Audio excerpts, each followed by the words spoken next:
오늘 은하수 촬영 준비해야지. 팀원들 기다리겠네. 안녕하세요. 서우주 전체 사진 촬영 여행을 연재하고 있는 아스트로줌입니다. 지금 보는 영상들은 서우주 촬영 여행 계획서, 촬영 팀원들의 보험 증서, 여행 및 촬영 스케줄표, 그리고 인천에서 쿠알라룸푸르 경유해서 버스로 들어가는 항공권인데요. 우리는 서우주 아웃백을 중심으로 은하수와 전체 사진 촬영을 했기 때문에 보통 15일 이상을 계획하고 여행을 했습니다. 길지 않은 시간이었지만 이 시간 동안 인생에 남을 만한 전체 사진을 얻을 수가 있었고요. 그럼 출발합니다.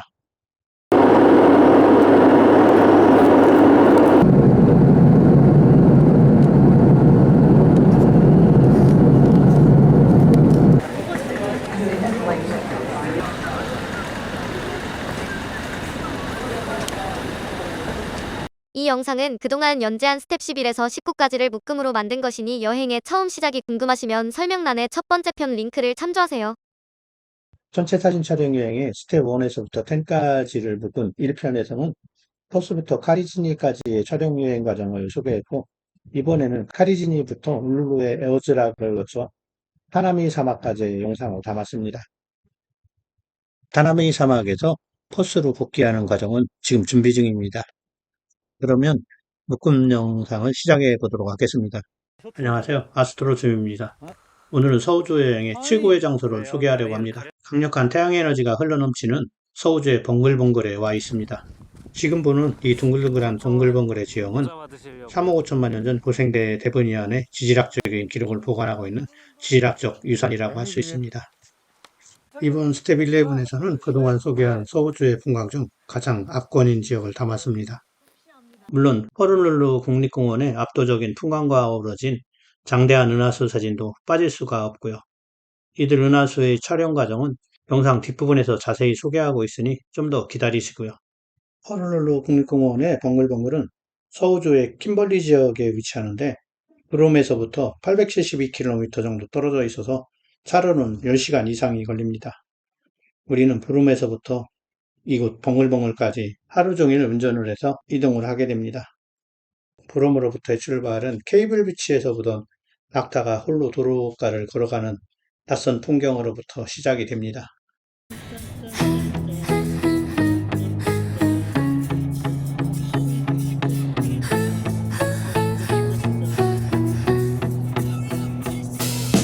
낯선 곳을 달린다 해도 우리는 하나도 어색하지 않아요. 파란 하늘 끝이 없는 듯 가방 속 카메라 사용하길 기다려요. 살다 보면 항상 좋을 수만은 없지. 때로는 가슴이 아플 수도. 세상의 생명 모두가 행복하길 바래. 길가에 누워서 하늘만 바라보네. 길 위에 우리가 있고 우리 위엔 하늘이 있네요.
저는 봉글봉글의 지형을 보면서 우리나라 진안에 있는 마이산을 떠올렸습니다. 마이산은 중생대 여감으로 형성된 돔상 구조로 멀리서 보면 봉글봉글과 비슷하게 보입니다.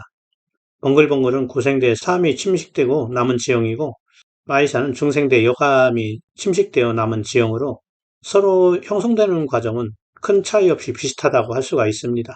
그런데 세부 구조를 보면 마이산에서는 여감층에 보이는 타포니 구조가 보이고 벙글벙글에서는 사암과 점토층이 교대로 나타나 보이는 밴드층이 뚜렷하게 드러나 보입니다. 물론 두 지역의 규모 차이는 엄청나게 차이가 나지만 마이산은 우리나라의 벙글벙글이라고 해도 될 것 같습니다. 다음에는 마이산을 배경으로 한 은하수 사진 한번 촬영해서 올리겠습니다. 벙글벙글은 고생대 사암이 침식되어 남은 지형이고 마이산은 중생대 여감이 침식되어 남은 지형으로 서로 형성되는 과정이 비슷하다고 할 수가 있습니다. 벙글벙글은 호주에서 가장 대표적인 지질학적인 풍경을 보여주는 곳 중에 하나로서 벌집 모양의 돔상 지질 구조들은 과거 지질시대에 있었던 퇴적, 침식, 생물학적인 풍화작용이 복합적으로 작용하여 형성되었습니다. 앞에서 언급한 바와 같이 지금으로부터 약 3억 5천만 년 이전인 고생대 대분기에는 이 지역은 광활한 망상 하천계를 이루고 있었는데 경사가 심하지 않은 지형에 그물처럼 복잡한 하천이 흐르고 있어서 모래와 점토가 교대로 퇴적될 수 있는 충분한 조건을 갖추고 있었습니다. 그리고 오랜 시간을 두고 형성된 퇴적층은 퇴적암으로 변화 및 굳어진 후에 수백만 년에 걸쳐서 비바람에 풍화 침식되기 시작했습니다. 퇴적암의 약한 부분을 따라 물이 흘러 골짜기를 더욱 깊게 침식을 했고 단단한 부분은 침식에 버틴 결과로 봉우리가 되었습니다. 시간이 흐를수록 이런 현상이 심화되어 지금과 같은 둥글둥글한 봉우리를 가진 침식 지형이 완성이 되었습니다. 암층에서 보이는 검은색과 오렌지색이 반복되는 밴딩 구조의 줄무늬는 지층에 관여한 화학적 생물학적 작용의 결과라고 할 수가 있는데 오렌지색 층은 철과 망간이 산화되어 색을 보이는 것이고 짙은 검은색을 보이는 층은 남세균인 시아노박테리아가 포함된 층으로 이들 박테리아는 점토 입자들 간의 접착력을 증가시켜서 오렌지색의 층보다 풍화에 강하게 견딜 수 있게 하는 역할을 했습니다. 영상에서도 오렌지색으로 보이는 층이 검은색 층보다 풍화를 더 많이 받아서 부서진 것이 맞는 것을 확인할 수가 있습니다. 그리고 전에는 남세균을 남조류라고도 불렀는데 남세균인 시아노박테리아는 조류인 엘게와는 완전히 다른 종입니다. 시아노박테리아는 지구에 최초로 산소를 공급해준 생물로 선캄브리아대와 고생대 때 번성하였습니다.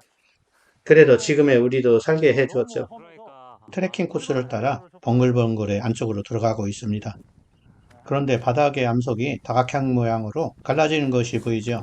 이것이 바로 지금의 벙글벙글을 탄생시킨 과정의 힌트가 되는 구조입니다. 영상을 보면 암석의 갈라진 틈이 침식되어 깊게 패여있는 모습을 볼 수가 있습니다. 이런 것들의 규모를 크게 확장하면 벙글벙글의 지형이 만들어지는 과정과 같다고 할 수가 있습니다. 지금 보는 구조는 현무암에 나타나는 주상절리 단면처럼 보이는데 이곳은 화산암지대가 아닌 퇴적암이기 때문에 이런 구조는 젖은 점토층이 건조해지면서 갈라진 틈에 해당하며 영어로는 머드크랙이라고 합니다. 건조해서 갈라진 눈바닥이 암석화되었다고 생각하면 쉽게 이해가 될 것입니다. 이 갈라진 틈으로 물이 스며들고 얼었다 녹았다를 반복하게 되면 암석이 다각형 모양으로 쪼개지게 되는데 이 틈으로 하천이 흘러서 침식작용이 일어난다면 바로 지금의 벙글벙글과 같은 지형이 만들어질 수가 있습니다. 지구과학에서는 이런 구조를 하천의 하류 환경이나 호수 환경이 건조해지는 시기를 거쳤다는 증거로 사용을 한답니다. 우리는 벙글벙글의 캐세드랄 고르지에 도착했습니다. 이름처럼 대성당 같기도 하고 거대한 공연장 같기도 한 공간이 만들어져 있습니다. 이곳에서는 사람들의 말소리가 아주 크고 또렷하게 들리는 것이 공연장으로 사용을 해도 좋을 것 같았습니다. 마이산에서 볼 수 있는 타포니와 같이 암석들이 떨어져 나간 구조도 볼 수가 있었습니다. 지금은 호주의 겨울이라 이곳의 물이 많지 않은데 여름이면 물이 많아 수영을 할 수도 있을 정도랍니다. 벙글벙글은 유네스코 지질유산에 등록되어 있는데 충분한 가치가 있고 잘 보존해야겠다는 생각이 크게 듭니다. 고생대의 퇴적층과 그 이후로 발생한 침식작용에 만든 경이로운 자연의 작품을 감상하고 어두워지기를 기다립니다. 우리 팀은 번글번글의 주차장 부근에서 휴식을 취하고 어두워지는 번글번글의 위대한 지형을 배경으로 은하수를 촬영합니다. 아마도 이런 기회를 갖는 사람들은 우리나라 인구의 0.001%도 되지 않을 것이라는 생각이 듭니다. 전체 사진을 촬영해왔기 때문에 얻을 수 있는 기회였다고 생각하고 이곳에 같이 온 팀원들과 저 자신에게 감사를 하게 되네요.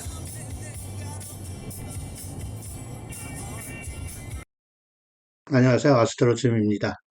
이번 스텝 12에서는 서호주의 카리지니 국립공원의 에코 리트리트의 에코 텐트에 와 있습니다. 이곳 카리지니 국립공원은 호주에서도 별 보기 좋은 곳으로 알려져 있고 매년 스타 파티를 개최하고 있는 유명한 장소입니다.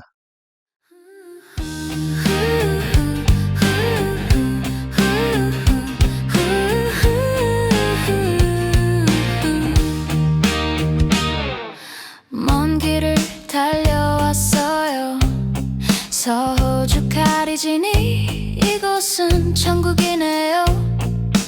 밤하늘을 즐길 사람들이 찾는 이곳 한 번쯤은 와봐야 해요. 잘 나가는 스타는 없지만 스텝 11에서는 화려하면서도 웅장한 허룰룰루 국립공원의 번글번글을 소개하고 그곳에서 촬영한 은하수를 소개했었습니다. 제 자랑 같지만 이 영상을 보고 계시는 분들은 너무나 귀한 곳에 대한 정보를 보고 있는 것입니다. 이렇게 풍광이 좋은 곳에 떠있는 은하수 사진도 보고 촬영 정보도 얻을 수 있으니까요. 우리 팀은 얀나리를 떠나서 이곳 카리지니까지 오는데 다양한 경험을 했습니다. 카리지니에 뜬 은하수를 촬영하기 위해서 엄청난 고생을 했고요. 지금 보는 별의 일조운동 사진은 카리지니의 에코텐트 앞에서 촬영한 사진 300여 장을 동영상으로 만든 것입니다. 한 장당 녹출 시간은 2초 정도로 설정했는데도 이렇게 좋은 사진을 얻을 수 있는 것은 하늘의 조건이 뛰어나기 때문입니다. 약한 달이 있었지만 짧은 노출에도 대낮 같은 밝기를 얻을 수가 있었습니다. 그리고 이 사진을 보면 남극축에 별이 없다는 것을 느낄 수가 있죠. 남극축을 찾는 방법은 스텝 9에서 자세히 안내했었으니 아래 설명란을 참조해서 찾아보시기 바랍니다. 전에 영상 스텝 10에서는 얀나리에서 부름 가는 과정을, 부름에서 번글번글로 가는 과정은 스텝 11에서 소개했었습니다. 이번 스텝 12에서는 얀나리에서 이곳 카리지니 국립공원에 오는 과정을 소개해야 하는데 스텝 10과 11 그리고 이번 스텝 12가 서로 다른 이유는 4차례 서호주 여행 중 2번은 얀나리에서 부름으로 이동했고 나머지 2번은 얀나리에서 카리지니와 마블바 방향으로 이동했기 때문입니다. 그래서 이번 스텝 12에서는 이전의 스텝 10과 11과는 다른 경우인 카리지니 국립공원으로 가는 경로에 대해서 얘기를 해보려고 합니다. 카리지니로 가는 과정은 제가 그동안 경험할 수 없었고 앞으로도 경험할 수 없을 것 같은 영화 같은 풍경과 같이 할 수 있어서 너무 행복했었습니다. 그런데 아마도 팀원들 중 다른 사람들, 특히 여성 팀원들은 그렇지 않고 힘들었을 수도 있습니다. 평소에 영상으로 즐겨보던 파리 다카르 랠리의 한 장면을 우리 팀이 연출할 줄은 꿈에도 생각하지 못했었습니다. 화성처럼 보일 정도의 붉은색 토양으로 덮인 거친 오프로드를 시속 100km가 넘게 달릴 수 있었던 경험은 이곳에 왔었기 때문에 가능한 것이었습니다. 오프로드의 미카엘 슈마허가 된 기분이었습니다. 얀나리에서 카리지니로 오는 길 중 약 200여 킬로가 포장이 안 된 오프로드였습니다. 그러나 이곳은 다니는 차가 많아서인지 도로가 나쁘지는 않고 홈이 크고 거친 빨래판 같은 모습이었습니다. 천천히 가면 진동이 심하게 느껴지는데 오히려 빠르게 질주하면 울퉁불퉁한 요철 부위의 마루 부분만 타고 달리는 효과가 있어서 오히려 진동이 감소하는 신기한 경험을 할 수도 있었습니다. 이번 스텝 12에서는 카리지니로 가는 도로의 풍경과 서호주에서 운전하는 방법에 중점을 두고 영상을 만들었습니다. 우리나라와 가장 다른 차이점은 차량의 통행 방향으로 영국식 운전 방식인 좌측 운행입니다. 잠시라도 정신을 놓으면 차가 중앙선을 넘어 우측으로 차선을 바꾸는 것을 여러 차례 경험했고, 그럴 때마다 조수석에 앉은 팀원이 정신을 돌려놓곤 했습니다. 그리고 우측 차선으로 넘어가 좌측 차선에 있는 차를 추월하는 방법에 익숙해지는 데는 적지 않은 시간이 필요했습니다. 그래도 팀원들 차량이 세대였기 때문에 앞뒤에서 서로 무전으로 추월이 가능한지를 알려줬기 때문에 안전하게 운전할 수가 있었습니다. 앞에 가는 차가 먼저 추월을 하고 맞은편에서 차량이 오는지 안 오는지를 알려줘서 뒷차들이 쉽게 추월할 수 있도록 알려주는 방식이었습니다. 여기서 사용하는 것은 핸드폰이 아니라 무전기를 사용했는데, 무전기는 정말 서호주 여행의 필수적인 장비라고 할 수가 있습니다. 호주에서는 도시를 벗어나면 도로에 차량이 많지 않은 편이라서 운전에 대한 부담은 크진 않지만, 이런 고속도로에서 만나는 차량의 대부분들은 캠핑 트레일러를 끌고 가는 캠핑용 SUV거나 트럭에 트레일러가 3개 이상 연결된 로드 트레인인 경우가 많아서 추월할 때면 옆에 차를 두고 한참을 달려야만 추월이 가능했습니다. 서호주를 여행할 때는 차량을 2대 이상으로 구성하는 것이 장거리 운전에는 큰 도움이 된다는 사실을 알아두시기 바랍니다. 만일의 경우 차량에 트러블이라도 발생한다면 한 대만으로 이동하는 경우에는 오지에서는 고립될 수 있음을 알아두시기 바라고, 실제 저희 팀도 그런 경우가 있었는데 다음 스텝에서 다루게 될 것입니다. 그리고 운전에 조심해야 될 또 하나의 요인은 도로에 수시로 나타나는 다양한 동물들입니다. 가장 많이 나타나는 동물은 캥거루로, 특히 해가 질 무렵이면 집으로 돌아가려고 하는 것인지 도로변에서 캥거루를 보는 것은 어렵지 않고, 가끔은 야생 들소들도 도로변에서 볼 수가 있습니다. 그리고 타조처럼 생긴 에뮤도 한두 번 정도는 봤고요. 로드킬로 보이는 다양한 동물들의 사체는 하루에도 몇 번씩 만나게 되는데, 그때마다 안타까운 마음은 어쩔 수가 없습니다. 로드킬을 피하려다가 2차 사고가 발생할 수도 있기 때문에 앞에 가는 차가 로드킬을 발견할 경우에는 조심하라고 무전으로 뒷차에게 알려줘야만 했습니다. 로드킬이 많을 수밖에 없는 이유는 들판에 도로가 그냥 뻥 뚫려 있고, 도로 좌우에 동물들이 도로에 접근을 방지할 수 있는 장치가 없기 때문에 그냥 자유롭게 동물들이 왔다 갔다 하기 때문입니다. 그리고 그런 장치를 만들 수도 없는 환경이고요.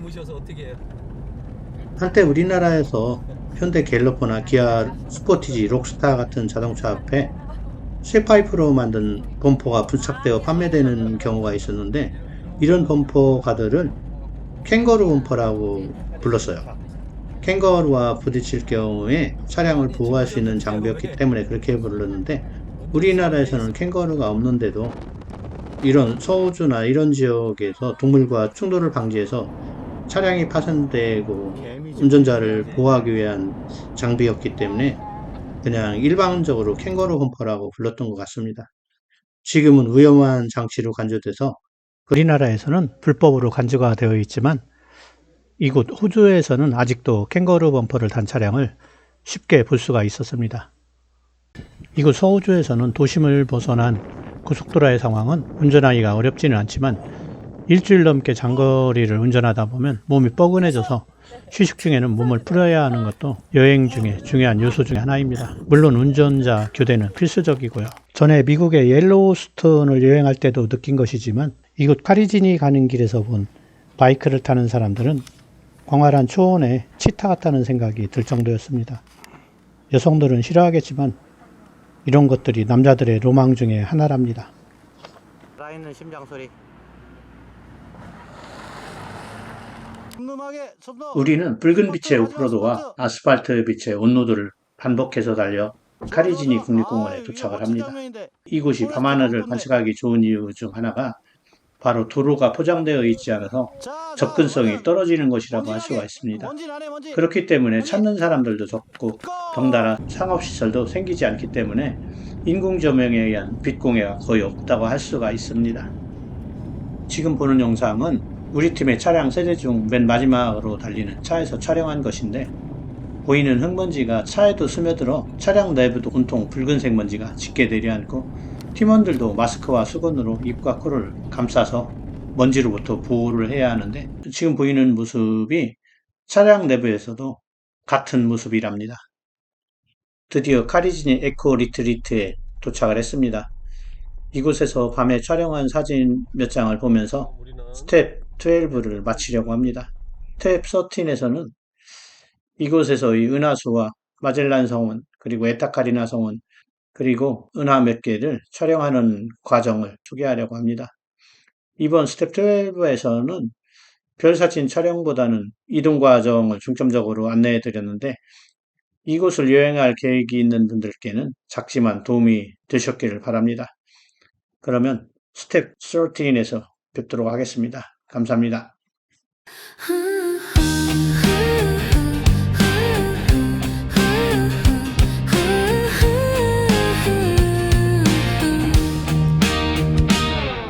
먼 길을 달려왔어요. 서호주 카리지니 이곳은 천국이네요. 밤하늘을 즐길 사람들이 찾는 이곳 한 번쯤은 와봐야 해요. 잘 나가는 스타는 없지만 우리는 스타 파티를 해요. 그래도 재밌어요. 음악도 없고 춤도 없지만 망원경과 카메라가 있어요. 그게 전부예요. 우리는 별과 은하수를 찾아 떠나는 밤하늘 탐험대. 누구도 부럽지도 않네. 가진 것은 맑은 눈과 작은 망원경. 은하수를 머리에 이고 마젤란 은하는 가슴에 품어요. 별빛이 한방눈처럼 쏟아져 내리면 우린 조용한 미소를 보내요.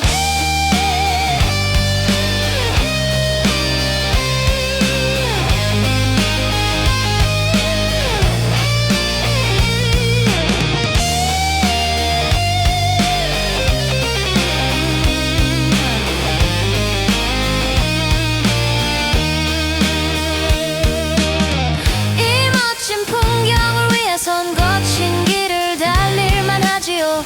이 멋진 밤하늘을 위해선 카메라와 렌즈를 챙겨요. 어둠 속에서 중얼대는 말소리는 밤하늘로 보내는 우리의 신호죠. 여기 있는 모든 이들에게 감사하죠. 그리고 미소를 보내요. 우리는 별과 은하수를 찾아 떠나는 밤하늘 탐험대. 누구도 부럽지도 않네. 가진 것은 맑은 눈과 작은 망원경. 은하수를 머리에 이고 마젤란 은하는 가슴에 품어요. 별빛이 한방눈처럼 쏟아져 내리면 우린 조용한 미소를 보내요. 안녕하세요. 아스트로즘입니다. 지난 스텝 12에서 얘기한 것처럼 이번 스텝 13에서는 카리지니에 와 있습니다. 우리 팀은 서우주의 주도 펄스로부터 이곳까지 이동해왔고 그 과정을 영상에서 자세히 소개했었고 이동하면서 촬영한 전체 사진도 같이 보여드렸었죠.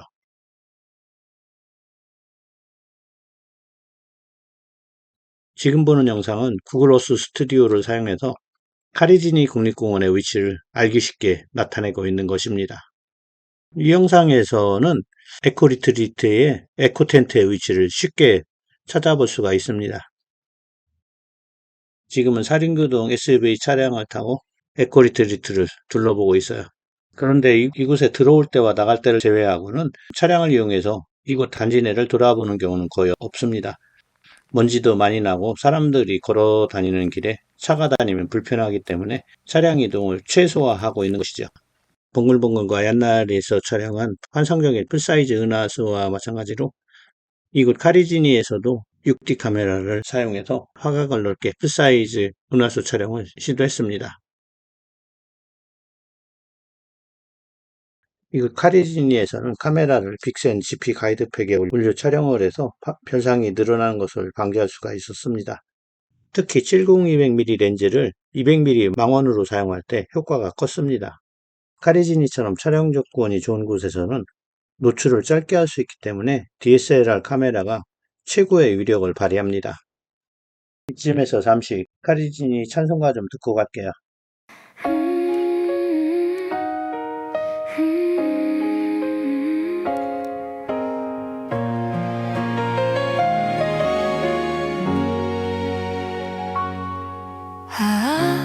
이곳은 낯설어요. 아기자기하기도 예쁘지도 않고요. 크고 거칠어도 새롭고 나쁘진 않아요. 우리는 처음 보아요. 이렇게 붉은 거리를 유칼립투스 나무도요. 하늘은 짙은 물감색보다 더 파래요. 지금도 멋있고 설레지만 우리는 밤하늘 풍경을 기대해요. 아마도 예술 같은 은하수가 뜨면 우리의 감동도 떠오르겠지요. 우리는 밤하늘과 얘기를 할 거예요. 너를 만나기 위해 달려와 지금 여기에 카리지니에 있다는 것을 너도 기뻐해. 별빛을 쏟아내겠죠. 괜찮아요. 카메라가 방전됐어도 눈으로 보고 가슴에 담아도 나쁘진 않아요. 어쩌면 더 좋을 수도. 우리는 처음 보아요. 이렇게 멋진 풍경을 카리지니 너무 잘 왔죠. 안내소에서의 익숙하지 않은 말투도 적응해가죠. 바람에 묻어오는 메마른 향기는 망원경을 감싸 돌아가고 티 없이 맑은 하늘에서 보내주는 따갑지만 정감 있는 햇살은 우리들 깊은 곳에 있던 눅눅함을 말려주네요.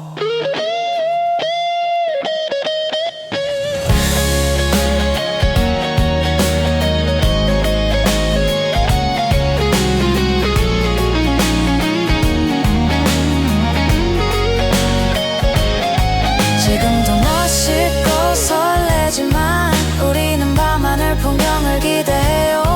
아마도 예술 같은 은하수가 뜨면 우리의 감동도 떠오르겠지요. 우리는 밤하늘과 얘기를 할 거예요. 너를 만나기 위해 달려와 지금 여기에 카리지니에 있다는 것을 너도 기뻐해. 별빛을 쏟아내겠죠.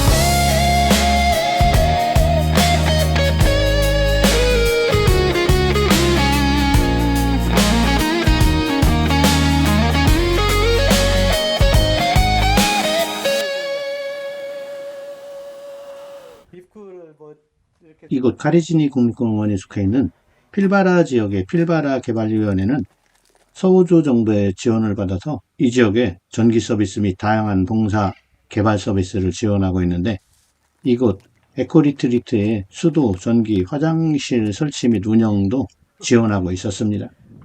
과도하다 싶을 정도로 친환경적이라서 에코텐트에는 랩탑 컴퓨터를 충전할 정도의 전력도 공급되지 않아서 안내소에 가서 충전을 해야만 했고, 핸드폰도 세대 이상은 텐트에서 충전할 수가 없었는데 그 이유는 태양광을 이용한 발전 시스템 때문이었습니다.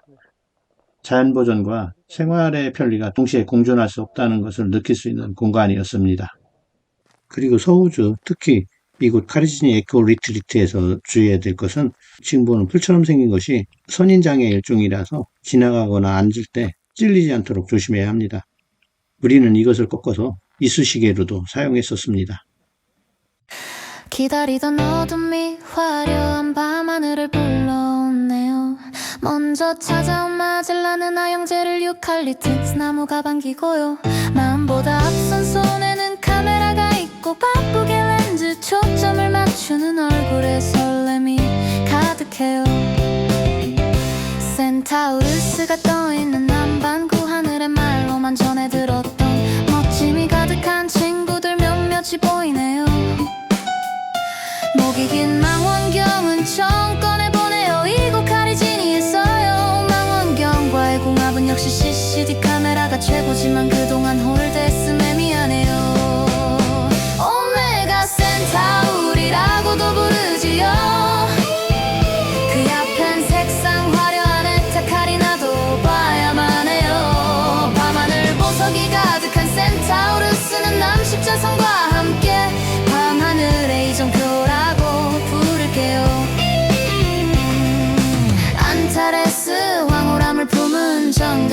도심이 은하수의 흐름을 느리게 하네요.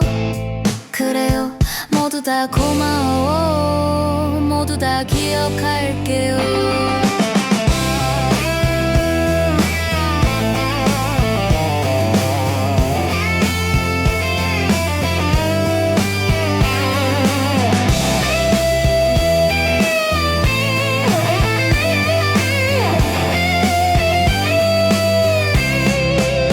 오메가 센타우리라고도 부르지요.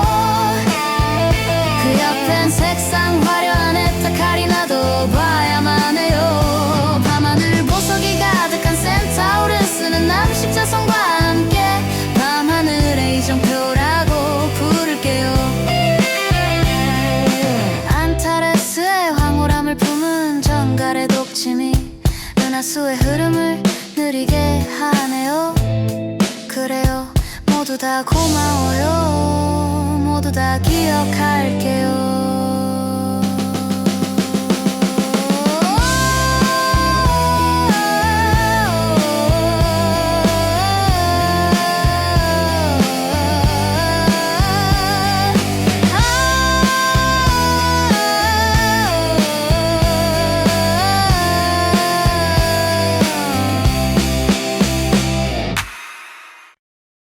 갑자기 스텝 13 마칩니다. 스텝 14에서 뵙겠습니다.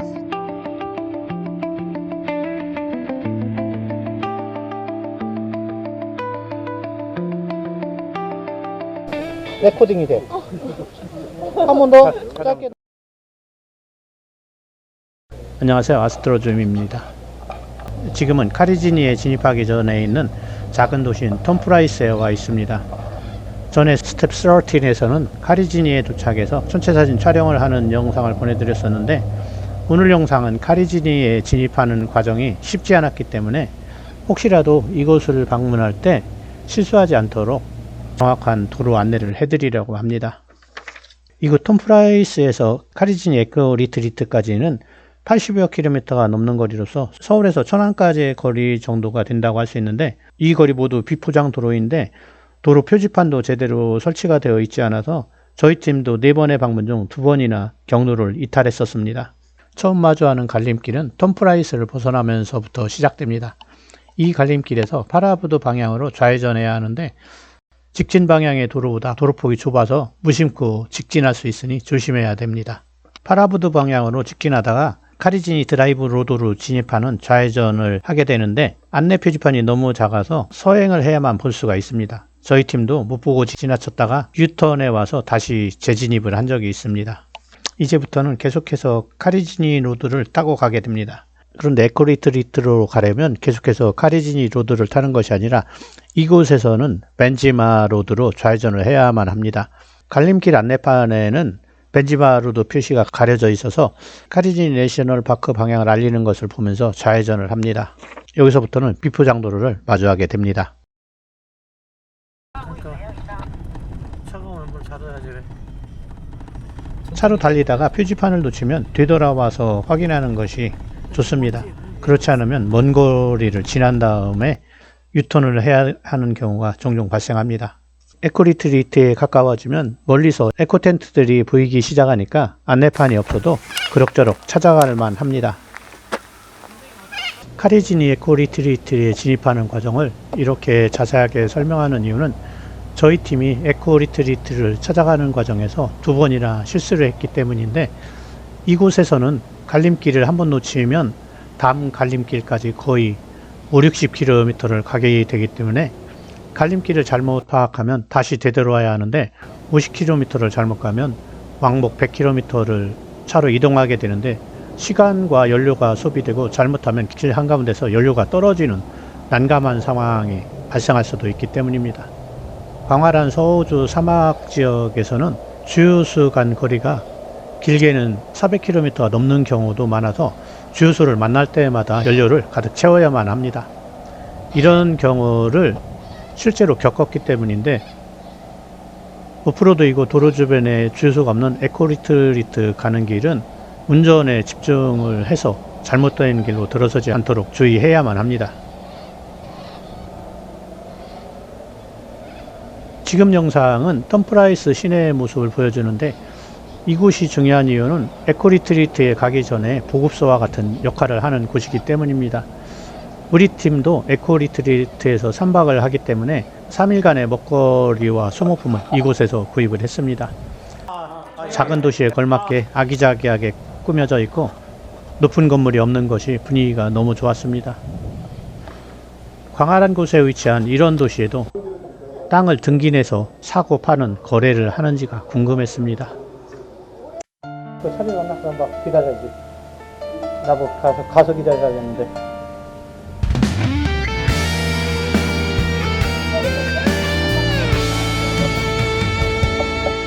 이제는 주변을 돌아보고 가시처럼 자란들 풀과도 얘기할 수 있어요. 세워둔 망원경에 내려앉은 먼지도 상관하지 않고 내버려둬요. 얘기를 품은 밤하늘과 지퍼를 올리게 하는 시니컬한 바람이 끊임없이 얘기할 수 있는 재미와 설렘을 가져다 주네요. 숨막히는 밤하늘의 아름다움과 지금 얘기를 담는 카메라에 감사하고 계곡을 건너가는 하수의 황홀함에 밤 깊어가는 것도 잊고 있네요. 광활함에 묻어온 멋짐은 작은 소품들에선 찾을 수가 없지요. 우리를 편하게 담아주는 가리지를 잊지 않고 기억할게요.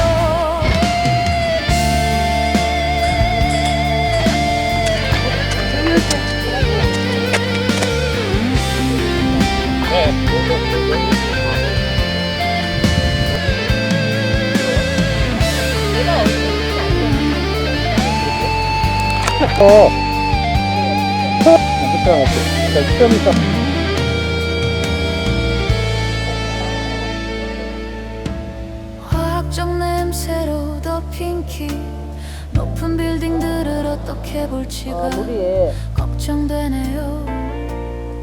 우리는 맑은 하늘의 향기와 거친 풀잎들의 냄새를 알고 있어요. 깊은 골짜기에 고인 물에 지끈한 머리를 담그고 마음을 비우네요.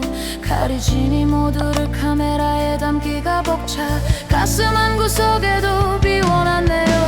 숨막히는 밤하늘의 아름다움과 지금 얘기를 담는 카메라에 감사하고 계곡을 건너가는 은하수의 황홀함에 밤 깊어가는 것도 잊고 있네요. 광활함에 묻어온 멋짐은 작은 소품들에선 찾을 수가 없지요. 우리를 편하게 담아주는 가리지를 잊지 않고 기억할게요. 숨막히는 밤하늘의 아름다움과 지금 얘기를 담는 카메라에 감사하고 계곡을 건너가는 은하수의 황홀함에 밤 깊어가는 것도 잊고 있네요. 광활함에 묻어온 멋짐은 작은 소품들에선 찾을 수가 없지요. 우리를 편하게 담아주는 가리진 이름.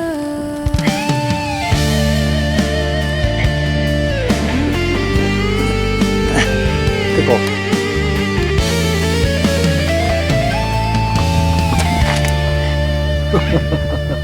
카메라 가지고 오다가 넘어진 거예요?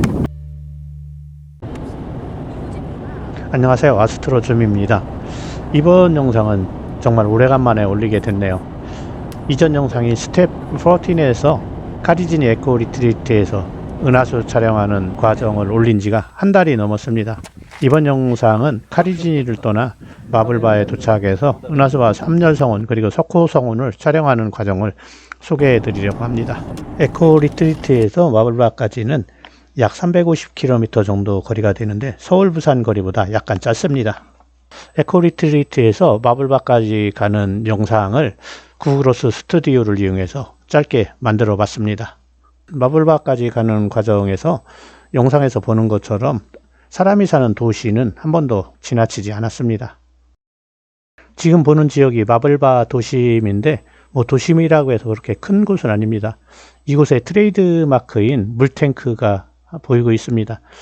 물탱크는 우리가 묵은 숙소에서도 쉽게 보일 정도로 거대한 크기였는데 이곳이 물이 부족한 사막에 가까운 지역이라는 것을 피부로 느낄 수가 있었습니다.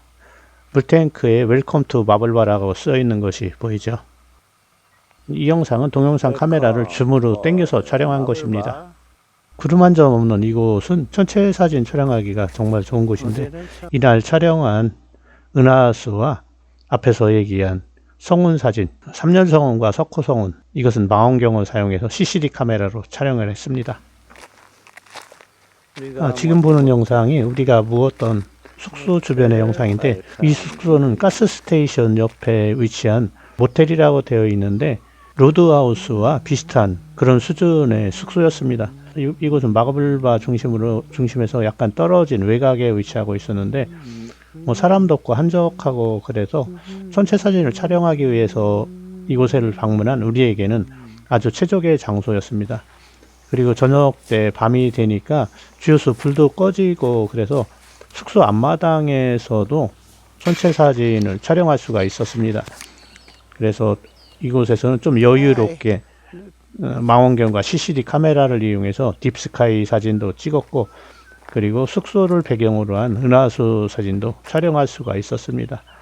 그리고 이곳은 예정보다 좀 일찍 도착을 했기 때문에 시간이 여유가 있어서 그동안 밀렸던 빨래도에서 널어놓고 숙소 주변을 둘러볼 시간도 충분해서 여유로웠던 그런 기억이 있습니다. 지금 풍경으로는 지상 얕은 곳에 얕은 구름들이 보이는데, 고도가 높아지고 지표면에서부터 멀어질수록 구름이 하나도 없는 것을 볼 수가 있었고, 그리고 밤이 되면서 지상 얕게 떠있던 저 구름도 모두 소멸돼서 없어졌기 때문에 밤에 전체 사진 촬영하는 데는 아주 최고의 환경을 보여줬습니다. 그리고 이곳 서호주 대부분 지역이 그렇듯이 높은 산이 없이 시야가 확 틀려 있고 멀리서 지평선까지 관측이 되는 환경이기 때문에 어느 방향이든 전체 사진을 촬영할 수가 있어서 우리나라 환경과는 너무 다른, 너무 좋은 그런 촬영 조건을 보여줬습니다. 그러면 우리 팀이 묵었던 숙소와 숙소 주변의 풍경을 잠시 영상으로 안내해 드리겠습니다. 맑아지고 어두워지기를 우리는 기다리네요. 오늘은 어둠을 찾아 먼 이곳까지 달려왔어요. 언제나 볼 수 있는 그저 그런 하늘은 식상해요. 별빛과 은하수가 쏟아져 내리는 황홀함을 기대해요. 우리는 밤하늘에 보석을 찾는 밤하늘 탐험대. 우리는 인본 불빛을 싫어하는 밤하늘 탐험대. 그리고 이곳에서는 시간이 좀 여유로워서 타이어 상태가 좋지 않았던 것을 타이어 상태가 좋은 곳으로 교체하는 작업도 했는데, 이곳의 주인이신 분이 장비랑 많은 도움을 주셔서 쉽게 타이어 교체를 할 수가 있었습니다. 스페어 타이어를 좋은 것을 준비하는 것은 오프로드가 많고 정비소를 쉽게 찾을 수 없는 곳에서는 스페어 타이어를 좋은 것을 준비하는 것은 아주 필수적인 요소 중에 하나라고 할 수가 있습니다. 망원경을 메고 DSLR 카메라도 준비했어. 검푸른 하늘의 은빛으로 반짝이는 보석들을 숙소에서 가까운 공터를 찾아서 밤하늘 사진을 촬영하고 있습니다. 여기에서는 은하수뿐만 아니라 딥스카이 사진도 촬영을 했었습니다. 갈래요. 그곳이 어디? 지금 이 영상은 노출이 과도하게 된 은하수 사진을 보정하는 방법을 포토샵을 이용해서 보여주고 있습니다. 촬영했을 때 노출 시간을 잘못 설정해서 너무 밝은 이미지의 경우 노출 시간을 줄일 수 있는 기능을 사용해서 적절하게 은하수와 별이 잘 보일 수 있도록 조정을 할 수가 있습니다. 든지 우리는 달려갈게요. 이번엔 서호주로 왔어요. 멀리 날아온 보람이 있네요. 은하수가 예술이거든요.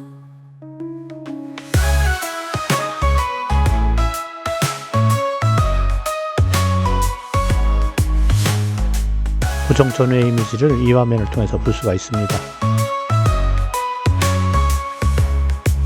은하수 아래 옹기종기 모여 카메라를 만져요. 조리개와 슈터 속도 그리고 ISO에 대해 지금 보이는 영상은 촬영된 은하수 사진의 부분적인 밝기를 조정하고 있는 것입니다. 충분해요. 이 손은 너무 높게 하지 마세요.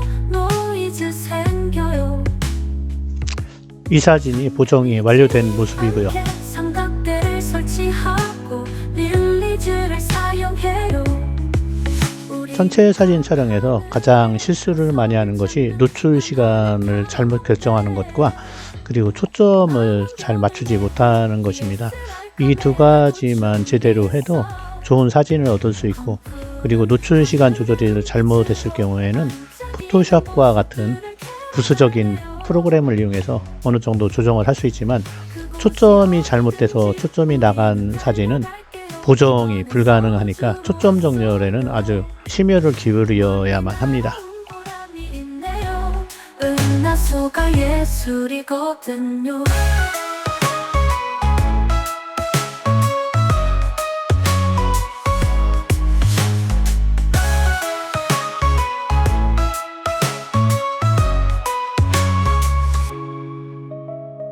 이날 촬영한 성원 사진, 삼열성원과 석호성원이 나온 이 사진 한 장을 AI 프로그램을 이용해서 회전하는 모습으로 만들어 봤습니다. 요즘 유행하는 AI를 이용한 사진 변형 방법도 결국은 원본이 좋아야만 좋은 품질의 영상을 얻을 수가 있습니다. 우리 팀은 또다시 다른 목적지로 이동을 하고 있습니다. 문제없이 우리에 발휘되어준 토요타 랜드 크루저 차량에 감사합니다.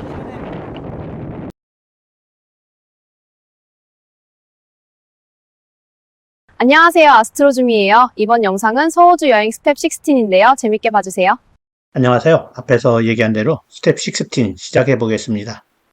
전에 영상에서는 서호주의 서쪽 연안을 따라 올라오다가 스텝 15에서는 마블바에 도착한 것까지 영상을 만들어 보여드렸습니다. 그런데 지금 생각해 보면 서호주에서 가장 유명한 곳 중에 하나인 벙글벙글에 대한 영상을 너무 짧게 만들었다는 생각이 들더라고요. 그래서 다시 한번 되돌아볼 겸해서 팀원들이 벙글벙글을 돌아보는 과정을 영상으로 추가했습니다. 벙글벙글에서는 관광에 치중하느라고 전체 사진과 은하수 사진을 제대로 촬영도 못했는데, 이런 전체 사진보다는 이 지역을 관광하는 것이 오히려 더 효과적이었다는 생각이 듭니다. 이 지역은 지형도 독특하지만 이 지형이 갖는 지질학적인 가치도 대단하기 때문에 서호주를 방문하시는 분들은 꼭 벙글벙글까지 왔다 가시기를 적극적으로 추천합니다. 우리 팀은 벙글벙글과 마블바를 뒤로 하고 스텝 16의 여행지인 울프 크릭으로 향하고 있습니다. 지금 보시는 것과 같이 서호주의 내륙으로 들어오면 고속도로가 비포장으로 되어 있는 구간을 종종 만나게 됩니다. 그런데 벙글벙글에서 울프 크릭을 향하다 보면 헬스 크릭이라는 곳을 먼저 만나게 됩니다. 서호주 여행을 하다 보면 크릭이라는 지명을 자주 만나게 되는데, 이 크릭이 뭘까요? 크릭을 조사를 해보니까 크릭은 작은 하천이나 개울 정도를 의미하는 것 같아요. 서호주 내륙이 건조하기 때문에 비가 왔을 경우에는 작은 하천이 생기기도 하고, 그리고 건기에는 이제 말라서 하천이 사라지기도 하는데, 이런 작은 하천을 크릭이라고 부르는데, 이런 건조한 지역에서는 하천이 중요하기 때문에 하천이 있는 곳에 사람이 모여 살고, 그런 이유로 하천을 지명 이름으로 넣어서 크릭이라는 곳이 상당히 많이 있는 것 같습니다. 실제로 우리 동네에도 작은 카페가 하나 있었는데 그 이름이 조스크릭이었어요. 그 이유는 그 카페 앞에 세검정천이 흘렀기 때문에 이름을 아마도 그렇게 졌던 것 같습니다. 아무튼 우리 팀의 중간 목적지는 앨리스 스프링입니다. 카리티니에서 비포장도로를 겪어봤기 때문에 이번에는 별다른 어려움 없이 잘 달리고 있습니다. 말이 쉬가 되는 경우도 종종 발생하더라고요. 앞에 신나게 달리던 우리 팀의 앞차가 펑크가 났습니다. 무거운 짐을 가득 싣고 사람 5명이 꽉 차게 타고 오프로드를 오랫동안 달렸기 때문에 아마도 타이어의 피로도가 누적된 것 같습니다. 뒤에서 보니까 앞차에서 먼지가 풀썩 나는 현상이 보이더라고요. 그러더니 바로 차가 길가로 멈춰서는 것을 볼 수가 있었습니다. 전에 영상에서도 한번 얘기한 적이 있는데 이런 서우주 내륙과 같이 차량 통행이 적고 길이 험한 곳에서는 절대로 차량 한 대로 여행하는 것을 권하지 않습니다. 차량을 렌트해서 여행을 하다 보면 생각지도 않았던 차량 트러블이 발생할 수가 있습니다. 그런 때는 차량 한 대로만 여행했다가는 아주 낭패를 볼 수가 있죠. 저희 팀이 2대 또는 3대로 서우주를 여행하는 데는 이런 경험이 뒷받침이 됐기 때문입니다. 이 영상을 보는 여러분들도 서우주 내륙을 렌트카로 여행하려면 필수적으로 2세대의 차량이 함께 이동해야 된다는 것을 명심하시기 바랍니다. 그리고 팀원들 중에는 차량의 타이어를 교체해 본 경험이 있었던 친구들이 있어서 별다른 어려움 없이 차량의 스페어 타이어를 이용해서 바퀴 타이어를 교체할 수가 있었습니다. 이런 경우 만약에 차량이 한 대만 있었다면 어떤 상황이 발생했을지 상상하기가 두렵네요. 우리 팀은 주유소 옆에 있는 자동차 정비소에 들려서 펑크난 타이어를 반납하고 중고 타이어를 알아봤는데 우리나라 금호 타이어가 있어서 금호 타이어를 저렴하게 구입을 해서 스페어 타이어로 차 뒤에 달았습니다. 그리고 겸사겸사해서 앞바퀴와 뒷바퀴를 다시 한번 점검을 받았습니다. 서우주의 강력한 자외선이 얼굴을 새카맣게 만들었네요. 서우주의 낯선 환경이 때로는 힘들고 지치기도 하지만 낯선 환경이 주는 또 다른 설레임이나 그런 것들이 여행하는데 큰 활력소가 됐었습니다. 고치는 걸 한번 찍어주고 타이어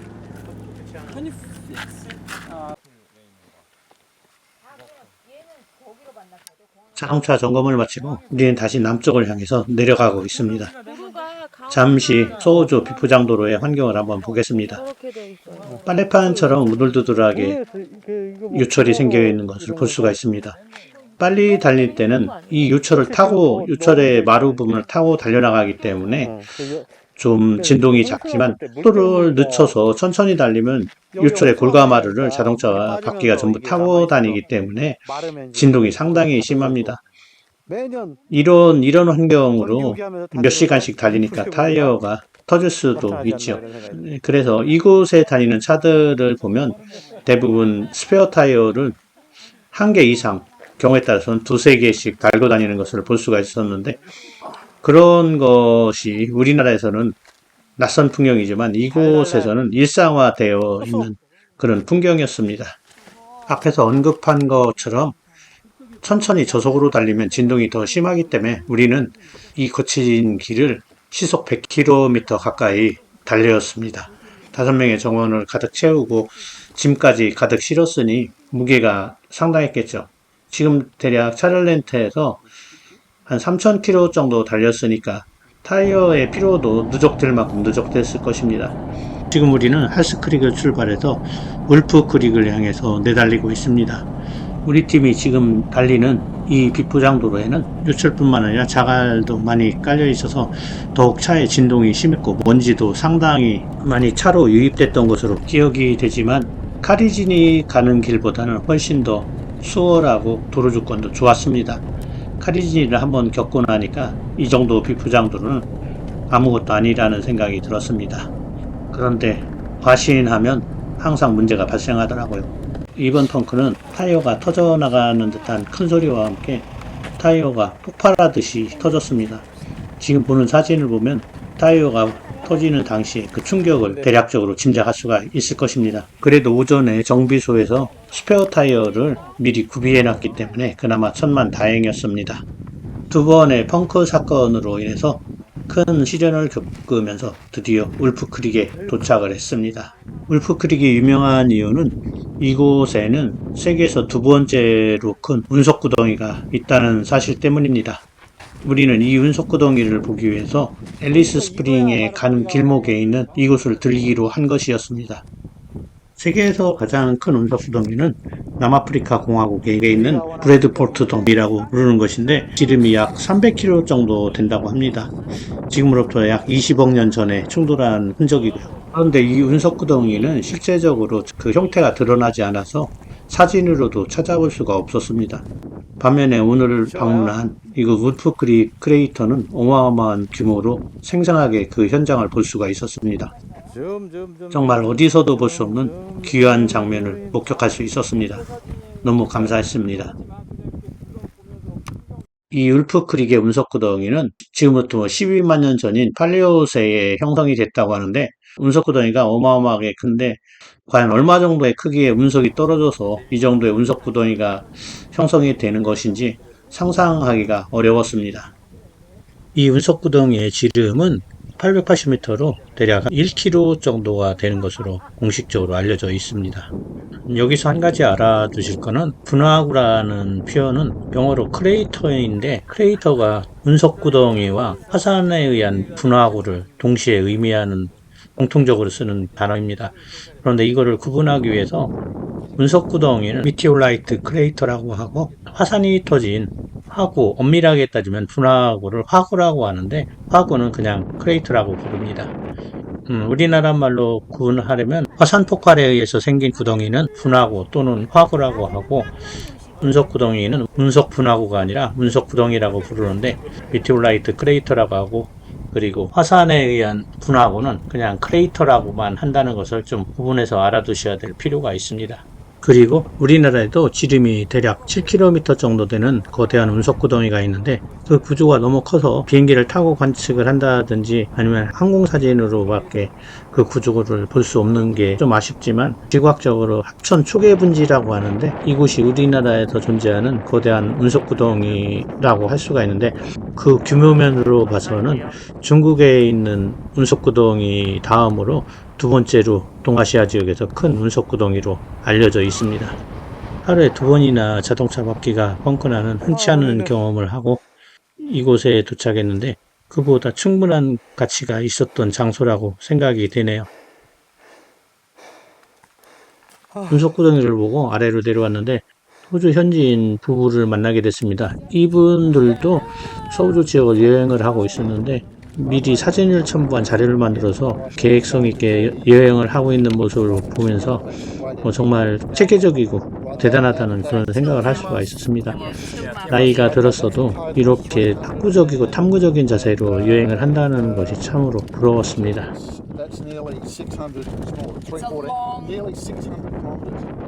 그런데 이쯤에서 생각해 보니까 전체 사진을 하나 더 보여드리지 못했네요. 보여드리지 못한 이유는 울프크릭을 여행하는 동안에는 전체 사진을 촬영하지 못했습니다.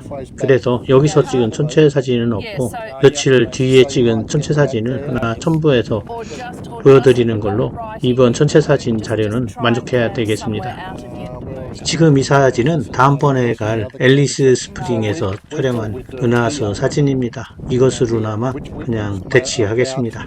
우리 팀은 이분들과 헤어짐을 뒤로 하고 앨리스 스프링을 향해서 또다시 열심히 달렸습니다. 그러면 스텝 17 앨리스 스프링하고 타나미 사막 편에서 만나 뵙도록 하겠습니다. 기대해 주세요. 오늘은 스텝 17입니다. 호주 여행을 잘 따라오고 계신지요? 오늘은 앨리스 스프링으로 가볼 거예요. 기대해주세요.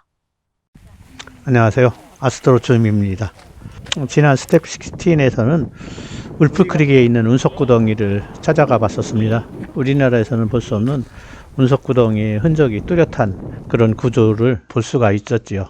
이번 스텝 17에서는 타나미 사막을 가로질러서 앨리스 스프링까지 가는 경로를 소개하고자 합니다.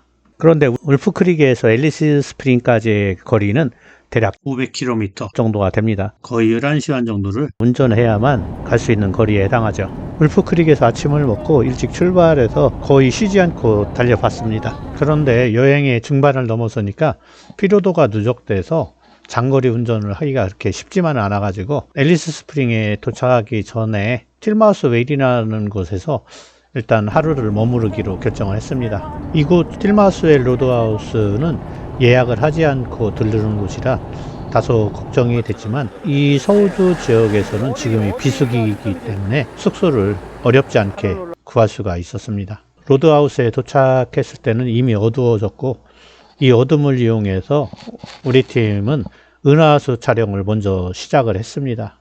인공 조명이 전혀 없는 곳이라 노출 시간을 짧게 줬는데도 불구하고 엄청난 은하수 사진을 얻을 수가 있었습니다.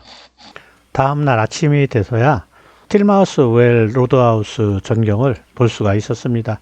서우주 사막 지역, 아웃백 지역에 가면 이런 로드하우스를 흔히 볼 수 있는데 이 로드하우스들도 위치하는 거리 간격이 너무 멀어서 먼 경우에는 한 800km, 짧은 경우도 한 400km 정도를 이동해야만 이런 로드하우스를 만날 수가 있습니다. 그리고 이런 로드하우스가 예약 체계가 제대로 되어 있지 않아서 현장에서 현금을 지불하고 사용을 해야 되는 경우가 많기 때문에 미리 여행할 지역의 고속도로변에 있는 로드하우스를 미리 알아두는 것도 상당히 중요하고, 그렇지 않으면 텐트를 치고 도로변에서 자야 될 상황이 발생하기도 합니다.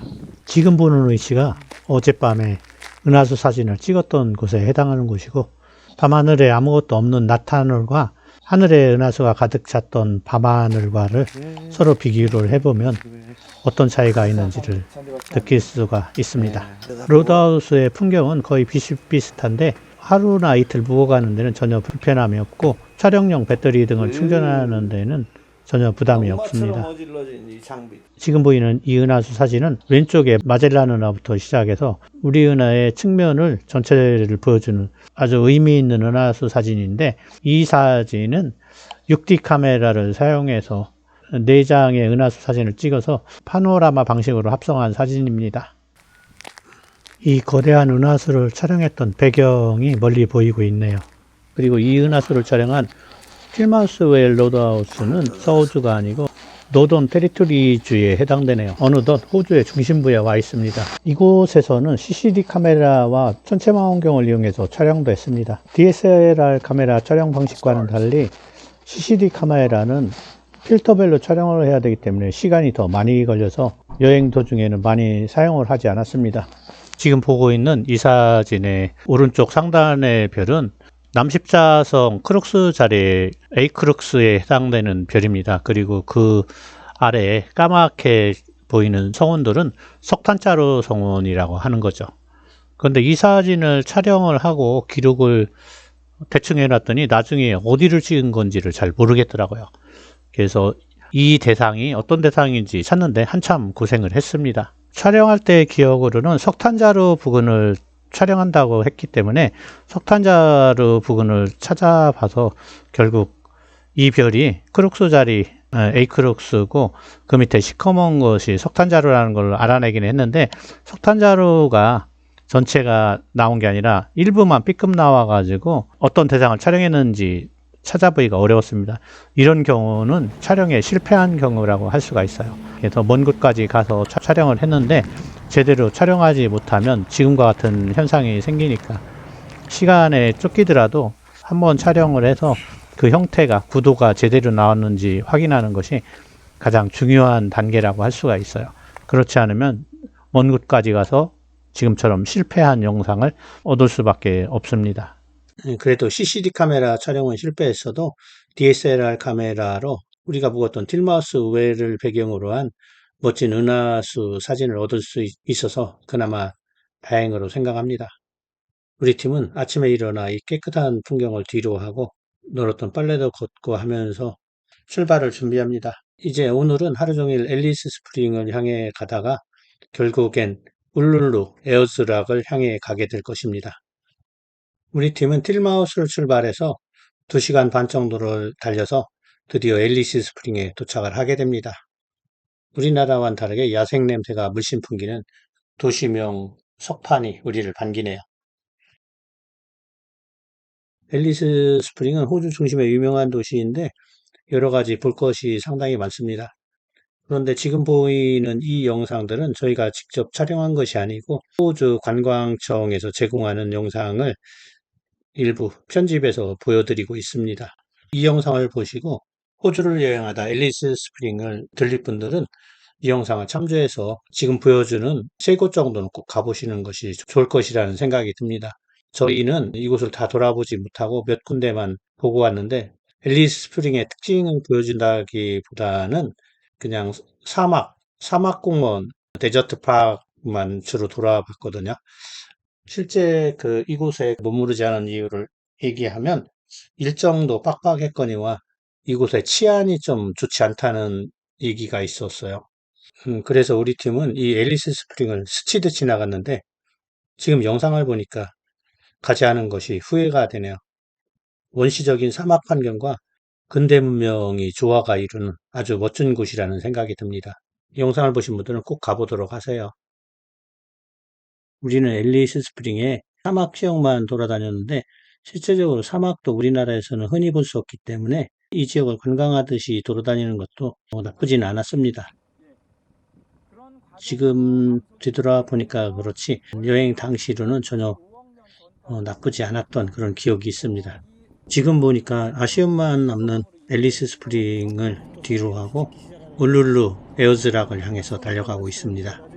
울룰루 에어즈락은 파주타 국립공원에 속해 있는데 앨리스 스프링에서부터 이곳까지의 거리는 대략 한 450km 정도로 5시간에서 6시간 정도 운전을 해서 이동을 해야만 합니다. 우리 팀은 이 에어즈락 트레킹 코스를 따라서 트레킹을 했고 그리고 이곳을 배경으로 멋진 전체 사진도 찍었습니다.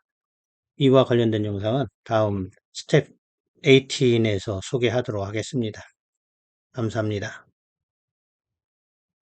안녕하세요. 아스트로 줌입니다. 오늘은 스텝 18입니다. 지금 보는 장소는 그동안 우리가 보아왔던 장소와는 다르게 뭔가 좀 럭셔리함을 느끼게 하죠. 이곳은 틸마우스웰에 있는 식사를 하고 간단히 주류를 한 잔 마실 수 있는 공간입니다. 우리 팀은 그동안 헝그리하게 장거리를 달려왔습니다. 때로는 기쁠 때도 있었고 때로는 힘들어 지쳐서 포기하고 싶은 적도 많았습니다. 밤에는 추운데 모래사막에서 야영도 했었고요. 그래서인지 이런 환경을 보면 마음이 설레었습니다. 이곳 틸마우스웰 로드하우스는 참 아기자기하게 꾸며져 있었습니다. 마치 어렸을 때 시골 외할머니 댁에 갔을 때 가족 사진들을 한 곳에 모아서 걸어놓은 것 같은 그런 분위기였습니다. 나무 열매를 모아서 액자처럼 만들어 놓은 것도 있었고요. 이 내부를 돌아보면서 가장 깜짝 놀란 거는 이 사진들 중에서 이 틸마우스웰 지역이 비가 많이 와서 물에 잠겼던 적이 있었던 그런 사진이었습니다. 그 사진을 보면서 이곳이 비가 많이 오면 얼마나 취약한지를 알 수가 있었습니다. 이곳 로드하우스는 장거리 여행을 하게 되는 운전객들을 위한 휴식 장소라고 생각할 수가 있는데 하룻밤 묵으면서 장거리를 달리는 동안 쌓인 피로를 풀 수 있게끔 간단히 주류를 한잔하면서 당구도 치고 휴식을 취할 수 있는 그런 공간이라는 생각이 듭니다. 그리고 이곳이 홍수가 지게 되면 사람을 구하기 위해서 헬기가 동원되기도 하는 모양입니다. 홍수 지역에 헬기가 있는 사진도 보이고요. 그리고 이곳에는 아주 귀여운 강아지가 한 마리 있었는데 저도 강아지를 키우는 입장에서 보니까 너무 반갑고 분위기를 확 바꿔주는 그런 정감 있는 풍경을 주더라고요. 지금 보는 사진을 보면 과거에 비가 많이 왔을 때 얼마나 물이 많이 차올랐었는지를 알 수가 있죠. 이곳 사람들의 얘기를 들으니까 이곳은 계곡이 없기 때문에 비가 한 번 오면 평지에 빗물을 쏟아붓는 것처럼 되기 때문에 짧은 시간에 홍수가 지는 것과 같은 그런 효과를 준다고 하더라고요. 그럴 경우에 물은 주로 도로로 빠져나가게 되는데 호주 아웃백과 같은 지역의 도로변에서 볼 수 있는 플루드 루트 또는 플루드웨이라는 표시는 폭우시 물이 도로 위로 자연스럽게 흘러넘치도록 의도적으로 설계된 저지대 구간을 의미한답니다. 이것들의 목적은 광활한 지역에 높은 다리를 건설하는 비용이 비효율적이기 때문에 비가 오면 차라리 물이 도로 위로 자연스럽게 빠져나갈 수 있도록 도로를 낮게 만들고 대신에 도로 밑바닥을 단단한 콘크리트로 보강한 도로를 말합니다. 호주 여행 중에 로드하우스에서는 로드하우스가 잠겼던 그런 사진을 전시해 놓은 것을 여러 번 봤는데 폭우가 내리면 계곡이 없고 골짜기가 없는 지역에서는 물이 얼마나 빨리 퍼져나가는지를 새삼스럽게 느낄 수가 있었습니다. 이곳 틸마우스웰 로드하우스는 마치 장거리를 여행하는 사람들 또는 장거리 운전을 하는 사람들이 사랑방과 같은 그런 느낌을 받게 했습니다. 사람들이 방문하면서 기념이 될 만한 사진도 남기고 또는 메모도 남기고 그리고 경우에 따라서는 어느 나라 집회인지는 모르겠는데 돈에 자기의 서명을 써서 기념으로 남기고 가는 경우도 있고 아이들의 그림도 같이 붙여놓고 하는 아주 정감 있는 그런 공간이었습니다. 그리고 틸마우스 웰에 있는 이 수영장과 같은 구조는 호주를 여행하면서 곳곳에서 볼 수가 있었어요. 전에 영상에서도 소개한 적이 있었는데, 그런데 이 수영장의 물들은 제가 이렇게 찍어 먹어 봤는데 무척 짭니다. 그 이유는 이곳에 소금을 부어놨기 때문인데, 그 이유가 궁금해서 직접 물어봤는데, 이곳 분이 하는 얘기는 동물이나 곤충들이 물속에 들어가면 물을 식수로 사용을 할 수 없기 때문에 이곳은 사막 지역이라 물이 상당히 부족합니다. 그래서 저 물을 때로는 식수나 응급용수로 사용하는데, 그곳에 다른 동물들이 이 물에 들락달락하면 안 되니까 물을 짜게 해놨다고 하더라고요. 그래서 수영장에 새가 한 마리 있는 것도 본 적이 없는데 그 이유를 이제서야 알게 됐습니다. 지금 보는 것은 개미집인데, 전에 우리가 개미집을 본 적이 있는데 개미집이 엄청나게 규모가 큽니다. 사람 키보다도 더 크게 위로 불룩하게 되어 있는데, 이것은 작은 개미집이 옆으로 쓰러져 있었는데 그것을 들여다보고 있는 건데, 흰 개미들이 분주히 왔다 갔다 하고 개미집에 구멍이 송송 뚫려 있는데, 이렇게 구멍이 송송 뚫려 있고 위쪽으로 된 이유는 두 가지 이유라고 합니다. 일단 이곳이 여름에 무척 덥기 때문에 안에 구멍이 뚫어서 통기성을 우수하게 해서 개미집 내부를 시원하게 하고, 그리고 땅을 파고 밑으로 들어가는 게 아니라 위로 올라가는 것은 이곳이 여름철에는 우기 때 비가 많이 오기 때문에, 비가 많이 오면 개미집 아래가 물로 잠기기 때문에 점점 위쪽으로, 개미들이 본능적으로 위쪽으로 집을 짓게끔 그렇게 진화를 했다고 합니다. 우리 팀은 이 틸마우스 웰에서 1박을 하고 출발을 준비하고 있습니다. 지금 풍경을 보니까 하루 더 묵으면서 이곳을 충분히 즐겼으면 하는 아쉬운 생각이 듭니다.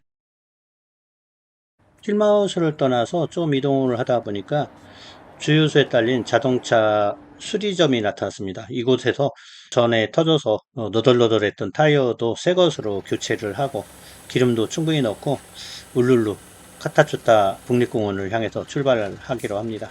펑크가 나서 너덜너덜한 타이어를 떼고 새 타이어를 달으니까 마음도 산뜻하고, 새로운 타이어를 보니까 펑크뿐만 아니라 마음까지 든든해지는 효과를 줍니다. 호주의 아웃백만을 여행하다가 사람이 사는 이런 곳에 도착을 하니까 뭔가 푸근하면서도 안정감을 갖게 합니다. 그리고 이곳 사람들 되게 친절하고 낯선 이방인들에게도 친절하고 따뜻하게 대해줬습니다. 타이어 교체를 하고 기름을 넣었는데 차량 세대의 공기압을 전체 다 체크를 해줬습니다.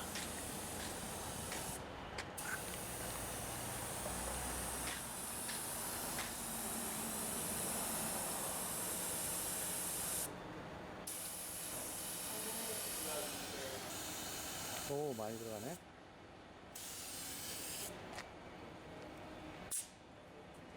이제 오버. 예, 땡큐. 그리고 우리 팀은 앨리스 스프링에 도착을 했습니다. 지금 보는 이곳은 과거에 학교였던 곳인데 지금은 박물관으로 개조해서 전시를 하고 있었습니다. 규모가 상당히 작은데 과거에 이 작은 건물에서 학생들이 공부했었던 그런 분위기가 대략 상상이 됩니다. 전에 스텝 17에서 앨리스 스프링까지 소개를 했었는데, 제가 이곳에서 촬영한 동영상을 정리하다 보니까 앨리스 스프링에서 촬영해두었던 영상들이 좀 있더라고요. 그래서 전에 스텝 17에서 보여주지 못했던 앨리스 스프링에 관한 영상을 좀 첨부해서 넣습니다. 전에는 제가 앨리스 스프링을 소개하는 참고 자료를 제시해서 보여줬던 걸로 기억이 돼요. 그리고 앨리스 스프링에 머물 계획이 없었기 때문에 우리는 차량에서 점심을 간단히 해결을 하고 카타추타 국립공원인 울룰루로 향해 가기로 했습니다. 거리가 상당히 멀기 때문에 약간 긴장을 한 상태죠.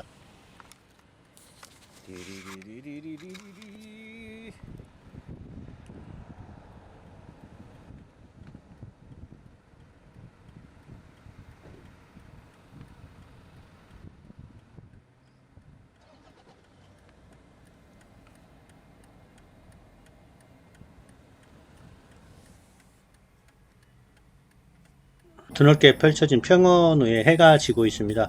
저녁 노을이 지고 있는 걸 차창으로 내다보는데 너무 멋지고 개방감이 있고 가슴이 확 열리네요.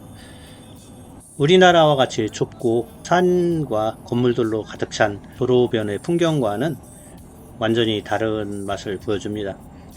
정말 호주를 여행하면서 느낀 거는 세상이 이렇게 광활할 수도 있구나 하는 것이었습니다. 어디 가나 사람이 많고 차들이 많은 우리나라 환경에서는 전혀 느낄 수 없는 개방감, 광활함, 정말 눈이 시원해지는 진짜 안구가 정화되는 그런 효과를 충분히 느끼게 하는 그런 풍경을 보여줍니다. 이곳에서 우리가 오랜 시간 여행을 해왔는데도 여행에 피로감은 거의 없습니다. 그리고 이렇게 멋진 풍경을 보고 운전한다는 자체가 좀 피로감도 상쇄시키는 그런 역할을 하는 것 같았습니다.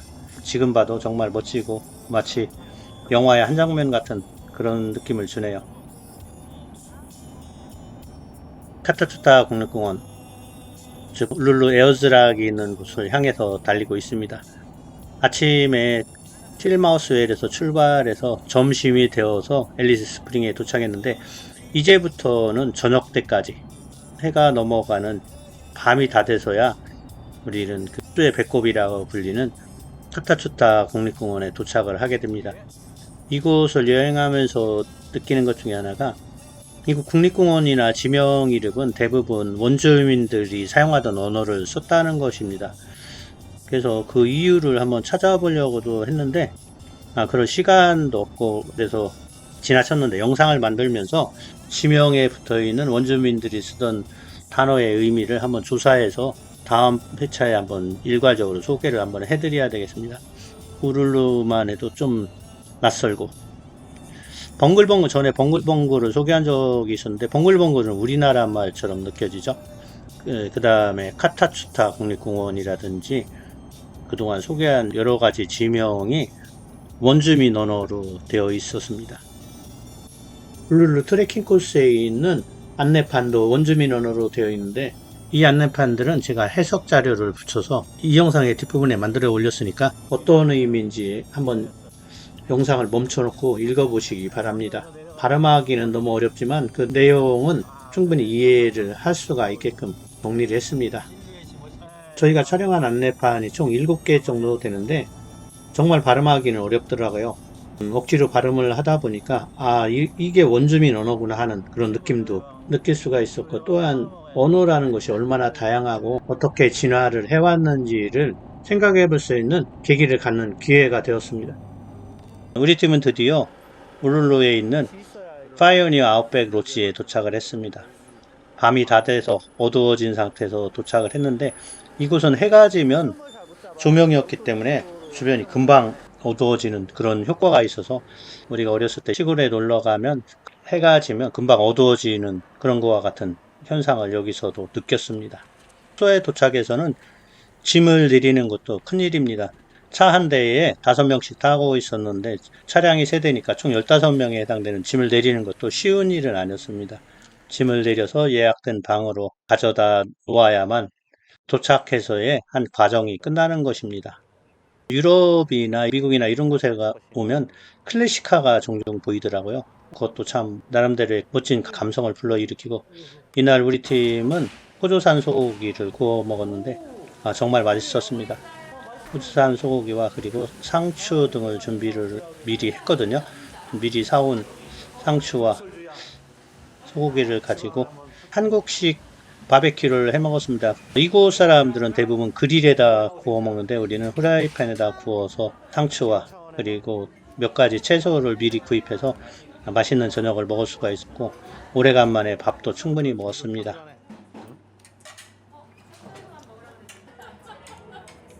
다음날 아침에 에어즈락을 향하기 위해서 준비를 하고 있습니다. 이곳 사막 지역을 달리다 보면 차의 앞유리가 붉은색 토양, 붉은색 먼지로 가득 끼어서 시야가 흐리는 경우가 있어서 시간이 날 때마다 앞유리를 닦아줘야 됩니다.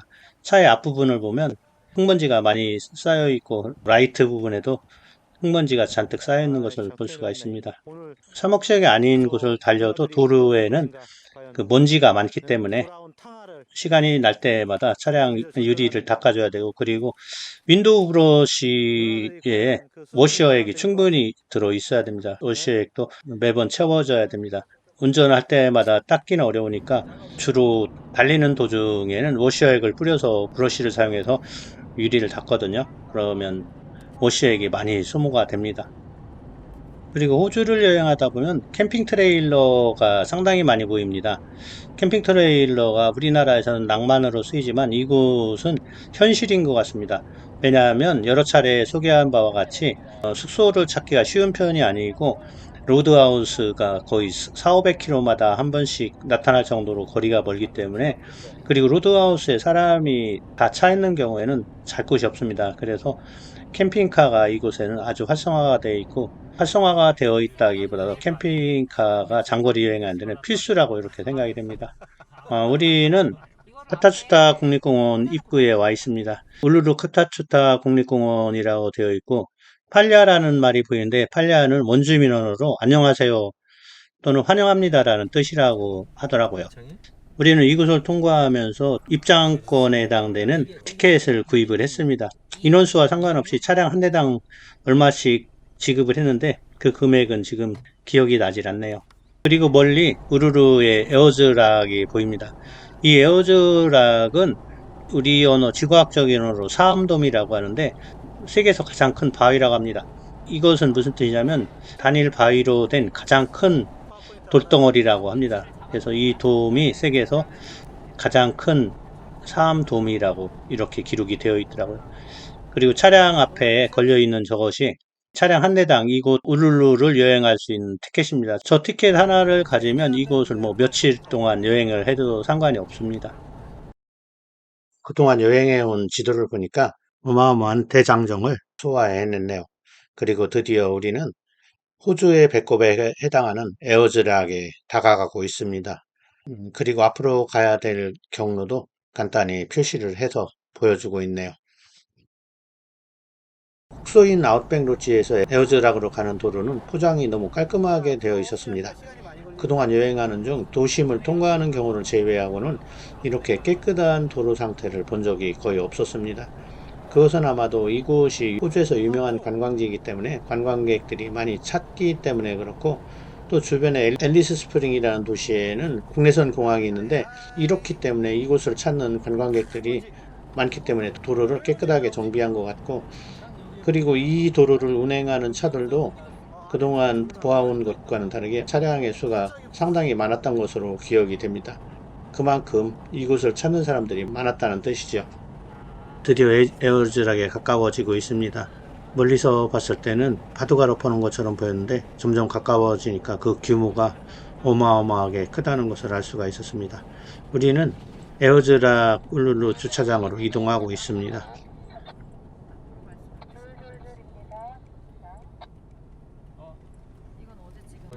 지금 보는 풍경은 지난번에 보여준 벙글벙글에서 보는 지형과 상당히 흡사합니다. 둥글둥글한 암석이 산처럼 보이는 형태의 이런 지형이 호주에서는 흔히 볼 수 있는데 이곳에서도 이런 지형을 만나게 됩니다. 지금 영상을 편집하면서 보니까 호주를 갔다 온 게 엊그제 같은데 참으로 시간은 빠르게 지나갔다는 생각이 드네요. 울룰루 주차장에 도착을 하니까 재미있는 문구를 담은 차가 보였습니다. 아마도 이 차량의 주인은 롤링스톤스의 팬인 것 같습니다. 키스 리처드가 한 말을 적어놨는데, 키스 리처드는 롤링스톤스의 기타리스트였습니다. 저것을 번역을 해보면 권력이나 권위에 도전하려면 두 발을 사용하는 것이 훨씬 더 나을 것이다 이렇게 되어 있는데, 이것은 권력이나 권위에 도전하려면 최대한 강하게 하라는 그런 의미를 담고 있는 글귀라고 생각하시면 되겠습니다. 제 채널 카테고리 중에서는 기타 연주라는 카테고리가 있는데, 저도 전에는 밴드 활동을 했었고 하드락이나 헤비메탈을 되게 좋아하는 그런 취향을 가지고 있었습니다. 그래서 롤링스톤즈에 대해서 어느 정도 알고, 기타리스트 키스 리처드와 보컬 믹 제거에 대해서도 좀 알고 있지요. 그런 기본적인 견해를 가지고 있는 저에게 이런 문구와 이런 차량의 디자인을 보니까 너무 신선한 충격을 받는 그런 기회가 됐었습니다. 지금 우리 팀은 에어즈락의 뒤편으로 넘어와 있습니다. 이곳을 트레킹하는 코스가 있어서 먼저 에어즈락 뒤편을 트레킹을 하고 앞쪽으로 가서 석양이 질 때 풍경을 카메라에 담기로 결정을 했습니다. 안내판이 하나 보이는데 앞에서 얘기한 것처럼 울룰루 트레킹 코스에 있는 안내판 7개를 정리해서 뒤에서 설명한다고 했었죠. 울룰루 국립공원의 투어는 물론 에어즈락을 등반하는 코스도 있지만 차량을 이용해서 이 에어즈락 주변을 한 바퀴 도는 것도 관광여행의 한 코스로 되어 있었습니다. 우리는 에어즈락 뒤편으로 가서 트레킹을 해보기로 했습니다. 지금 이 갈림길에서 왼쪽으로 가면 에어즈락 정면부로 가는 것이고 오른쪽으로 가면 에어즈락의 뒷면으로 돌아가는 경로가 됩니다. 우리 팀은 이곳에서 잠시 멈춰서 사진을 촬영하고 지금 차량이 오는 방향으로 직진해서 에어즈락의 뒤편으로 이동하기로 했습니다. 지금 표시판에 선셋밸리라고 있는데 선셋밸리 쪽으로 가면 해가 질 때 아름답게 변해가는 에어즈락의 모습을 볼 수가 있다고 합니다. 이곳에 다니는 차량의 대부분 튼튼한 4륜구동 SUV 차량인 것을 알 수가 있습니다. 동영상을 편집하면서 보니까 우리나라의 마이산하고 상당히 닮아 보이네요. 특히 오른쪽 봉우리는 진짜 우리나라의 안마이산, 수마이산의 그 둥근 모습과 상당히 흡사하게 보입니다. 지역은 달라도 지질학적인 과정이 같으면 만들어지는 지형도 서로 닮아서 비슷하게 보이는 것 같습니다. 이제는 에어즈락 트레킹 코스가 시작되는 주차장에 와 있습니다. 생각했던 것보다 많은 사람들이 트레킹을 하느라고 오고 가고 있었습니다. 에어즈락 뒷면에 와서 트레킹을 하고 있는데 직접 와서 보니까 전에 벙글벙글해서 봤던 그런 지형 구조랑 상당히 흡사하게 보입니다. 벙글벙글 편에서도 얘기했지만 우리나라에서는 이런 형태의 암석이나 구조를 보려면 마이산에 가면 이런 형태를 볼 수가 있는데 마이산도 퇴적물이 굳어서 암석이 된 퇴적암으로 되어 있는데 이것도 마찬가지였습니다. 커다란 바위가 떨어진 바위 구멍, 즉 타포니 구조라는 것도 볼 수 있었고 작은 돌들이 바닥에 떨어져서 뒹굴고 있는 이런 장면은 우리나라 마이산과 상당히 흡사했습니다. 마이산에 가보면 이런 돌을 주워서 탑을 쌓는 곳이 있는데 그곳에 있는 저를 우리가 탑사라고 부릅니다. 이곳에서도 이런 돌을 모아서 쌓으면은 색다른 조형물이 하나 만들어지지 않을까 이런 생각이 드네요. 정말 이곳에는 사람들이 상당히 많이 와 있었고 관광객에 비해서 편의시설이 없는 것은 확실했습니다. 울룰루라는 어원은 이곳 원주민의 언어이고 에어즈락은 이 바위산을 따로 부르는 별칭이라고 생각하면 되겠습니다. 울룰루는 높이가 대략 350m이고 둘레가 9.4km 정도에 해당되는데 단일 함석으로는 최대 크기를 갖는다고 앞에서 얘기했었죠. 그리고 이 지역에 우리가 갔을 때만 해도 트레킹 코스가 있어서 트레킹을 할 수가 있었는데 영상을 만들면서 조사를 해보니까 이 지역이 출입 금지가 됐다고 하더라고요. 2019년부터 출입 금지가 됐다고 이렇게 되어 있네요. 전에는 이곳이 원주민의 신성한 땅이라고 해서 출입을 금지한 적이 있었는데 지금 출입 금지가 된 이유 중에 하나는 관광객들에 의한 쓰레기와 배설로 인한 오염이 심해져서 등반이 금지됐다고 합니다.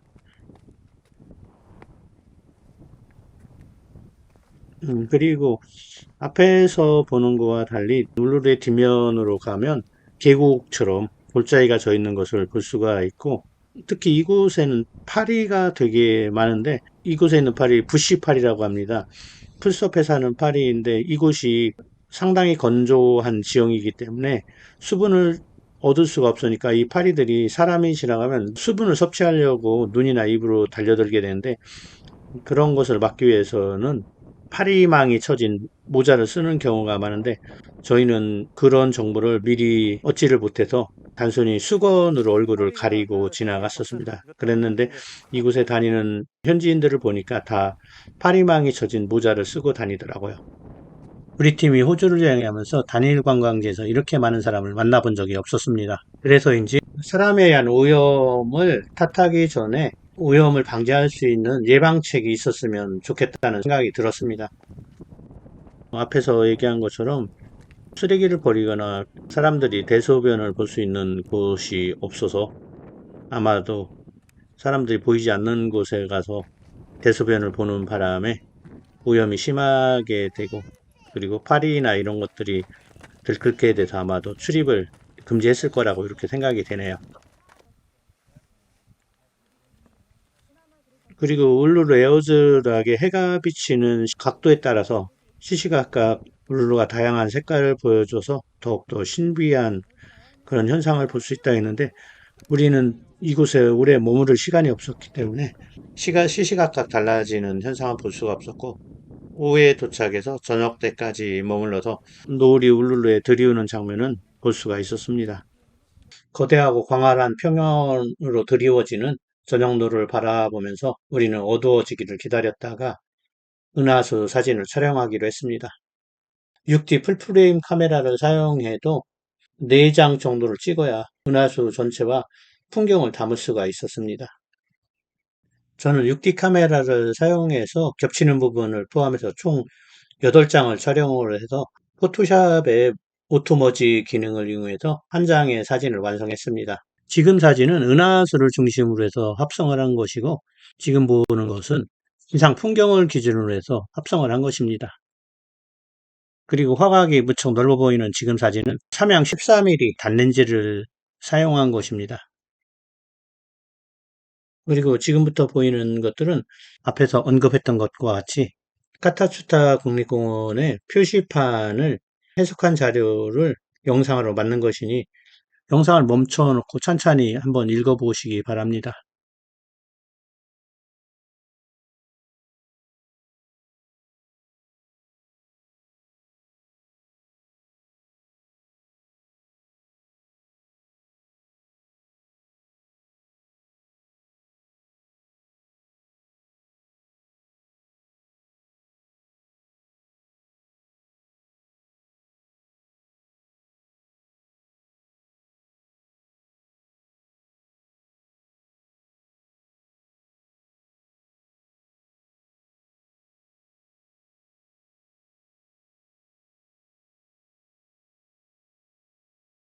안녕하세요. 아스트로줌입니다. 정말 오래간만에 서우주 천체 사진 촬영 여행 영상을 올리게 됐습니다. 그동안 이것저것 할 일이 많아서 영상을 만들 시간이 없었는데, 그중 하나는 실크 스크린 티셔츠 제작 작업에 몰두했기 때문인데 그닥 좋은 결과를 얻지는 못했답니다. 많지는 않지만 제 영상을 꾸준히 봐주신 분들께 죄송함이 들어서 이번 영상을 급하게 만들어 봤습니다. 지난 영상인 스텝 18에서는 호주의 배꼽에 해당하는 울룰루에 도착하는 과정과 이곳에서 촬영한 천체 사진을 소개해 드렸습니다. 이번 영상에서는 그동안 여행 영상을 올리면서 꾸준히 소개해온 로드하우스에 대해서 좀 더 자세히 알아보고 이곳을 숙소로 할 때의 장단점에 대해서 얘기해 보려고 합니다. 제 영상을 꾸준히 보아오신 분들께서는 아시겠지만 호주 영토의 대부분의 지역은 개발되지 않은 원시 상태인 모습을 간직하고 있고, 이곳에는 문명의 혜택이 많이 부여되지 않은 상태라는 것을 아셨을 겁니다. 이런 이유로 별을 보고 천체 사진을 촬영하는 사람들이 이곳으로 몰려 들어오게 되는 것이지만 불편함이 적지는 않습니다. 그러나 저와 같이 천체 사진과 밤하늘의 아름다움에 중독된 사람들에게는 이런 불편함도 즐길 수 있는 하나의 요소가 되곤 합니다. 큰 나무도 없이 가시덤불 같은 트리오피아라고 하는 불편한 풀만 가득한 건조한 사막 지역만 드넓게 펼쳐진 이곳은 아무에게나 접근을 허락하지 않으려고 합니다. 우리 팀은 이런 곳을 기꺼이 찾아와서 밤하늘을 즐기고 있지만 이곳까지 오려면 많은 준비와 단단한 마음가짐이 필요합니다. 다행히도 고속도로가 뚫려 있어 시간을 어느 정도 할애하면 적당히 원하는 곳에 도착할 수 있고, 숙소가 없을 경우는 캠핑을 하는 모습도 여러 차례 영상으로 보여드렸죠. 이런 사막 한가운데에 도로변에 위치한 주유소에는 대부분 로드하우스라는 숙소도 운영하고 있는데, 이곳이야말로 숙소 앞마당과 뒷뜰에서 천체 사진을 촬영하고 별을 볼 수 있는 최적의 장소가 됩니다. 숙소에 전기도 사용할 수 있고 관측도 중 쉴 수도 있고 배고프면 음식도 먹을 수 있는 곳으로 우리나라의 최고의 천문대보다도 10배 이상의 좋은 조건을 가지고 있습니다. 이번에 묵어갈 숙소는 와라크루나 로드하우스입니다. 이전에 묵었던 로드하우스와 큰 차이점은 없고 단지 영상을 제작하는 순서가 이곳에 머무를 때와 일치하기 때문에 이 와라쿠나 로드하우스를 소개하고 있는 것입니다. 전에도 언급한 적이 있지만 시야이 미치는 범위에 벗어나 있는 곳에 위치하기 때문에 문과 창에는 보안용 철망이 설치되어 있고 주유기에도 철망이 씌워져 있어서 주인이 자물쇠로 열어야만 주유를 할 수가 있었습니다. 기름 어떻게 넣어 여기? 그리고 이곳 로드하우스에 붙어있는 경고문은 이곳은 원주민인 애버리진 보호구역이며 접근하려면 허가를 받아야 한다는 내용이 있었습니다. 무단으로 침입할 경우에는 벌금 또는 징역형을 받을 수 있다고 써있는데 영상을 만들면서 조사를 해보니까 우리가 여행했던 미카타라나 와라쿠로나 이런 지역이 이곳에 해당했었습니다. 다행히도 우리는 로드하우스만 이용했기 때문에 문제가 없었던 것으로 생각이 되네요. 이 로드하우스에는 음식을 주문해서 먹을 수도 있고 간단한 것들은 판매하고 있어서 직접 사 먹을 수도 있었습니다. 우리 팀은 소고기 스테이크를 1인당 한 개씩 주문하고 가지고 간 라면을 끓여서 저녁을 먹을 수가 있었습니다. 로드하우스는 고속도로 변에 위치하기 때문에 대체로 시야가 뻥 뚫린 모습을 보여주고 있어서 날이 어두워지면 큰 나무만 피하면 어느 곳에서 관측을 하든지 지형 때문에 가리는 경우가 없고 오히려 은하수 촬영을 할 경우에는 지상 풍경이 특징적인 곳이 없어서 밋밋하게 보일 정도여서 차량이나 간판 같은 것들을 배경으로 촬영을 해야 할 정도였습니다.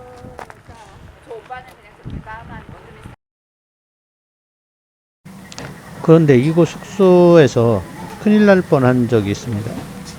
침대에 짐을 내려놓는데 파리 같은 것이 보였는데 진드기였습니다. 크기가 장난이 아닙니다. 거의 큰 파리 정도 같았습니다.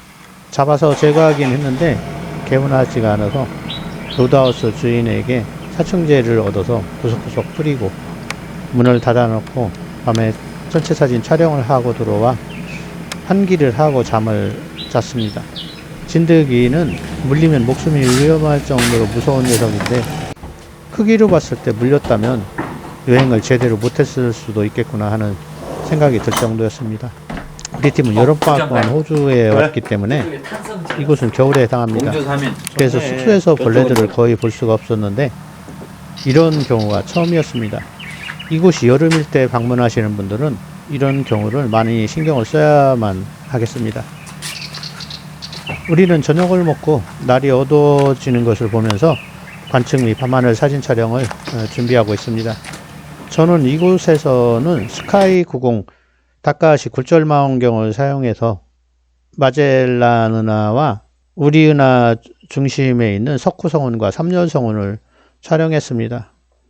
마젤란 은하는 북반구인 우리나라에서는 볼 수가 없는 대상이지만 삼열성운과 석후성운은 우리나라의 양평과 홍천 등지에서 제가 여러 번 촬영한 경험이 있는 대상이라서 호주와 한국의 촬영 조건을 비교하는데 의미를 두고 이들 사진을 촬영했는데 거의 비교할 필요가 없을 정도였습니다.